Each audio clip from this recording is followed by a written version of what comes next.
nuestra siguiente invitada de hoy a Sin Café como Excusa, recordamos y nos retrotraemos a uno de los momentos clave en la historia. Españolas, Franco ha muerto.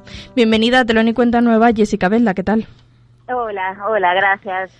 Bien, muy bien. Gracias a ti por estar hoy con nosotros acercándonos esta obra. Recordamos que la transición ha pasado a la historia casi como un momento, prácticamente se dice que heroico, pero en todo esto las mujeres no entrábamos en la ecuación. No, no nos incluyeron demasiado en la ecuación realmente. Y tampoco se nos incluye demasiado en la ecuación de cómo nos cuentan nuestra historia y nuestra memoria. Uh-huh. Es verdad que entonces había como un modelo de mujer, ¿no? Todo empezó con la sección femenina de la Falange y el modelo de como mujer franquista, entre comillas. Era como un modelo el que todo el mundo debía de seguir, como podía ser el que estaba personificado en Carmen Polo, ¿no? Históricamente. Sí, había un modelo de mujer, lo que pasa es que durante la transición el coletazo de ese modelo de mujer duró varios años en el sentido en que las mujeres seguían siendo tratadas como niñas.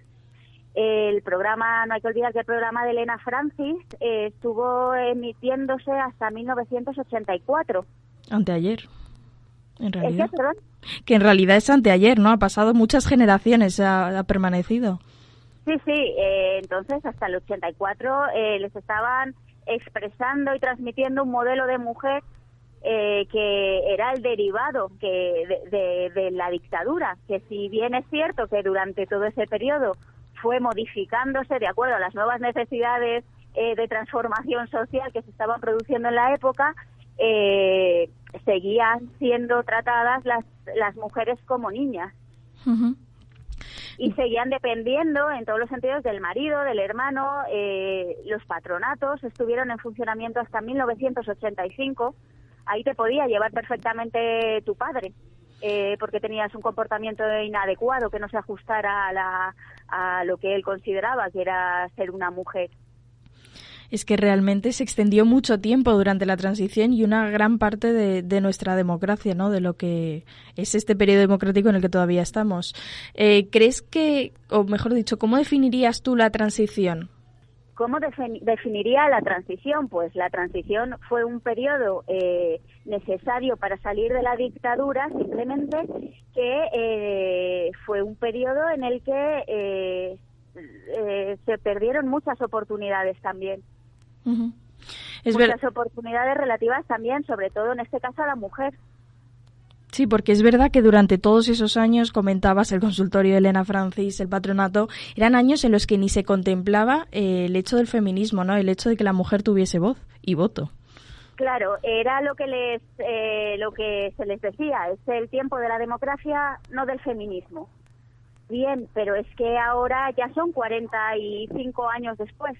Uh-huh. Es que aún siguen sin modificarse muchísimas cosas que no aceptaron en su momento las asociaciones feministas de aquella época. Y aún siguen estando igual de vigentes y siguen sin reformarse como deberían reformarse. Como puede ser que la Constitución esté redactada en masculino. Exactamente, y a la Constitución siempre se alude a que es necesario, cuando se alude a que es necesario reformarla, nunca se alude a que también es necesario reformarla, aparte de muchísimas otras muchísimas cuestiones, por una cuestión de la mujer, por una cuestión feminista. Porque las asociaciones feministas hace 40 años dijeron que no las representaban y que no les garantizaba esa igualdad que demandaban. ¿Esta obra de dónde nació? ¿Por qué decidiste escribirla? Pues esta obra es la continuación de la sección Mujeres en el fascismo español. Uh-huh. Esta obra surge a partir de una necesidad de visibilizar a la mujer tanto en el terreno político y también de visibilizarla como un sujeto político y un sujeto colectivo. La sección, de algún modo, el sujeto colectivo en el que nos centramos, hay tres personajes que son Pilar Primo de Rivera, Mercedes Arbachier y Carmen Polo, pero que al final a quien acaba adoctrinando y sometiendo es a todas las mujeres que fueron totalmente sometidas por este modelo que se imponía. En este caso, en la transición, lo que nosotras hemos intentado visibilizar es a todas esas mujeres que lucharon por nuestros derechos y que siguen sin estar en la historia, que las han vuelto a borrar de la historia.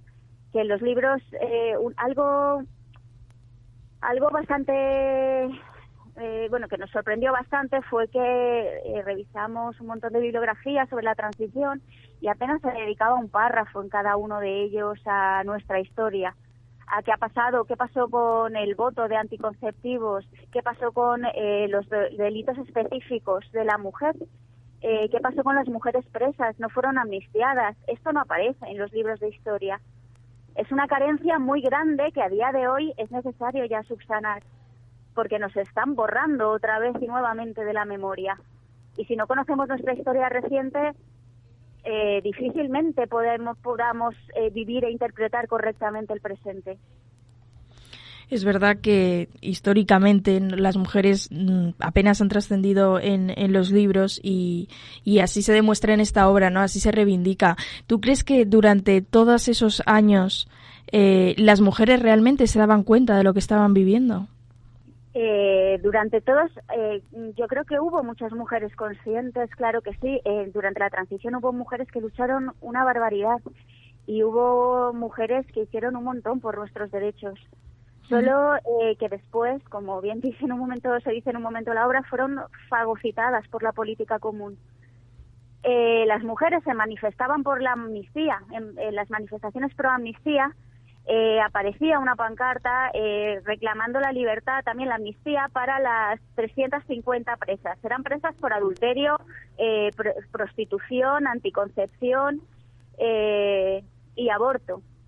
La cuestión es que cuando nosotros pensábamos que se habían olvidado de ellas, una vez se había conseguido la ley de amnistía del 77, pero nos dimos cuenta de que no se habían olvidado de ellas, y de que Dolors Calvet, que la sacamos en la obra también, presentó una proposición de ley pidiendo la amnistía para las mujeres por esos delitos específicos. Y se votó que no, porque sus delitos no fueron considerados políticos. Se consideró que el adulterio, que una mujer estuviera presa por adulterio, por anticoncepción, no era un delito político, sino un delito común. Parece surrealista, ¿no?, cuando lo oímos hoy en día. Claro que es surrealista, pero no se sabe, porque no aparece en los libros de historia. Es verdad que al final la transición, toda esta etapa, ha pasado a la historia casi como un juego de hombres. Claro, es que fue, o sea, no, es mentira, no fue un juego de hombres, porque muchas mujeres estuvieron ahí. Pero al final, como nos lo venden, es como un juego de hombres. Y al final los derechos que donde más se modificaron fue para los hombres, no para las mujeres. Las mujeres se quedaron esperando, en esa paciencia que nos pidieron. Nos pidieron paciencia. O ya son muchos años después, 45 años después. Y seguimos saliendo a las calles luchando todavía por muchos derechos. Sí, y por muchas cosas que aún se tienen que modificar. El consenso está en que la transición las mujeres conseguimos muchas cosas. Es cierto, claro, pero teniendo en cuenta de dónde veníamos. Sí, se consiguieron cierto. muchas cosas, pero no las suficientes. Y hay cosas aberrantes, como que se considerara la anticoncepción como un delito común y no político, o el adulterio, como los patronatos que se mantuvieran hasta el 85, como Elena Francis hasta el 84. Bien, es cierto que así era y bueno, Elena Francis de hecho ha pasado a la historia de la radio, a la historia, al imaginario común, ese consultorio tan surrealista que hoy en día parecería casi una parodia. Pero no, era real. Y todas estas cosas que relatáis en la obra, que parecen disparatadas, están completamente documentadas y son hechos que pasaron. Sí, nos basamos todos, son hechos reales. Es teatro documento y en muchos momentos mezclamos el teatro documento con la ficción a partir de unos personajes, pero unos personajes que surgen a partir de una realidad y de un documento específico que nos lleva a esa ficción. Es verdad que toda esta obra la urdís con bastante humor y a la vez con serenidad, ¿no? En la que se alternan estas dos cosas en los episodios que reflejan la vida de la mujer en estos 45 años de democracia que llevamos. Sí, en esas partes de ficción las aprovechamos para poder pues ironizar sobre todos esos aspectos y bueno, intentar meterle humor. Realmente es una historia tragicómica. Hay que mirarlo con perspectiva, pero con humor para... Sí, por supuesto. Realmente, además, tú de ser una de las dramaturgas, también eres una de las protagonistas y se ve como tu personaje, es curioso que es un personaje que resulta casi esperpéntico, ¿no? Con su soberbia, sus partes de ínfulas, ¿no? Y falta de como de empatía. Es que es la heredera de todo el poder, es la representante del continuismo, de la dictadura, de la impunidad, de todo el dinero que se llevó también el régimen. Es la representante de todo el franquismo que nos ha quedado. Murió Franco, pero no el franquismo, en 1975. Ese personaje lo representa. Y aún ese franquismo muchas veces se ve totalmente impune. Está muy tranquila y sí, se ve como muy... Sí, por encima del bien y del mal un poco. Es como sí, lo retrata, ¿no? Sí, está al margen porque haga lo que haga no tiene ninguna consecuencia nunca. Y así es como seguimos en realidad un poco. Bueno, no quiero olvidar decir que esta obra la ha dirigido Verónica Forqué, una actriz que ha vivido plenamente la transición, todo hay que decirlo.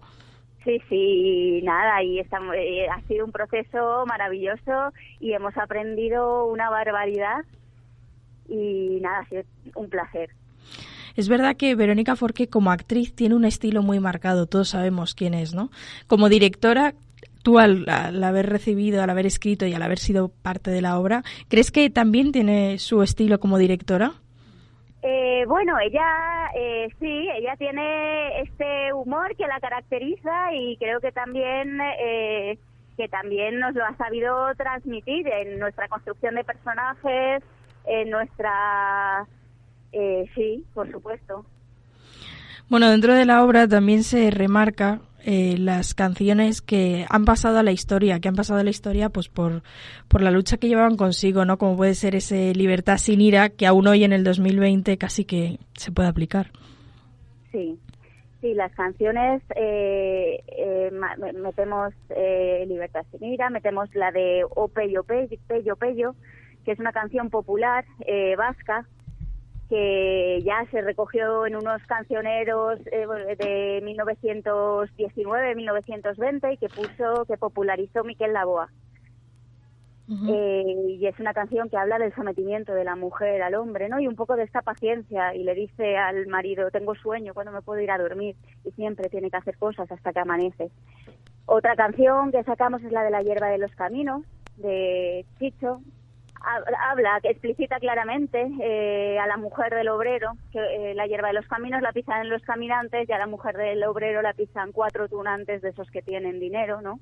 Uh-huh. Y bueno, sí, utilizamos la canción para hacer denuncia también. Nos parece fundamental, de María del Mar Bonet, la de La matinada. Bueno, al final es como el arte, la música también tuvo su reivindicación como pudo durante todos estos años, ¿verdad? Sí. Hombre, la canción protesta fue fundamental para la movilización y para la generación de discurso y de conciencia. Bueno, Jessica Bella, antes de despedirte a todos nuestros invitados, ya que nuestra sección se llama Sin café como excusa, les proponemos que nos digan una persona o un personaje, puede ser real o hipotético, con el que se tomarían un café sin dudarlo. ¿Con quien yo me tomaría un café? Sí, puede ser real o hipotético, una persona, un personaje. Yo me tomaría un café con Larra. Mira, desde luego que sí, nunca nos lo habían dicho, pero es una gran persona con la que tomarse un café, ciertamente. Sí. Y para ti, como autora, como actriz, ¿cuál es tu sinónimo de teatro? Una manera de resistencia. Pues Jessica Bella, gracias por habernos acercado a esta parte de la transición y por demostrar y por dejar prueba de que las mujeres hicieron mucho en la historia con este Españolas Franco ha muerto. Y nada, gracias por habernos acercado a tu obra. Vale, muchas gracias a vosotros.